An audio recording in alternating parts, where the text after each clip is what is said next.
Hey, welcome to CDC and Binofilms. Today I'm going to show you how to solve a Squewb, which I just learned how to solve this, so I think it would be cool if I could share my knowledge with everyone. So I'm just mixing it up right now and just making it as scrambled as possible. And now let's actually start.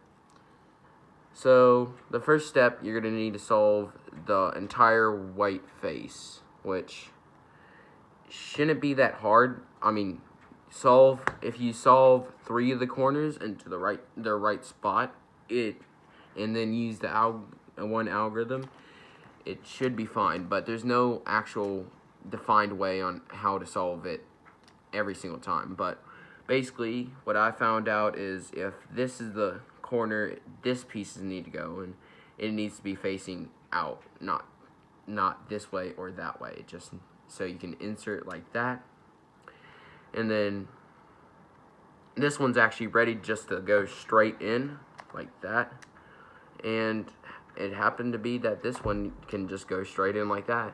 You might get a case like this, but sometimes if you ever find a time when you're trying to insert that last corner and the last corner is not flipped the right way, just use this algorithm. Just bring that corner in on top of this, and then just turn that side entirely, and then move it up, and then move that back.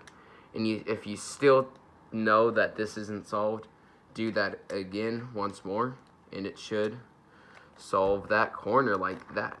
And then just move that back in, and you should be good. Next, we are going to need to solve all the corners. Instead of solving this edge first, we're going to solve all these corners by using one algorithm, which it's just doing 2 moves and then reversing those moves. So I see that there's 2 yellow here and 2 yellow here.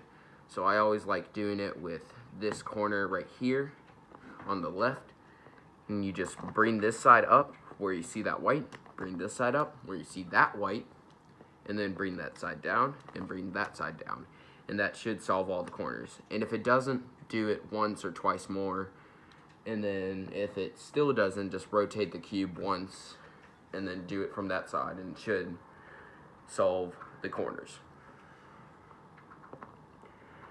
Now, as you see, there's a bunch of edges that are there's a bunch of centers that are just out of whack. So what we're going to need to do for this is just do the corner algorithm, just up, up, up, down, down, and then rotate it twice, up, up, down, down. And if you did that with the yellow right here, with the unsolved yellow right here, it should have solved it, and maybe another one. But now we're just on our home straight, which we are going to, this center needs to go here, this center needs to go here, and this center needs to go here. So if it's any different than the case I have now, just bring one center up, and then using the algorithm that we brought this side up, which I'm about to use again, and just do it once, and then you should have the case that I have. So basically, do that algorithm, bring it up, up, down, down, up, up, down, down, and that should solve your Squewb. Thanks for watching. I hope you really did enjoy this video. It's different than couple of our videos that we usually do with like a 3x3, but I hope you did enjoy this, and I hope you tried doing this on the Squewb. Thanks for watching. Bye.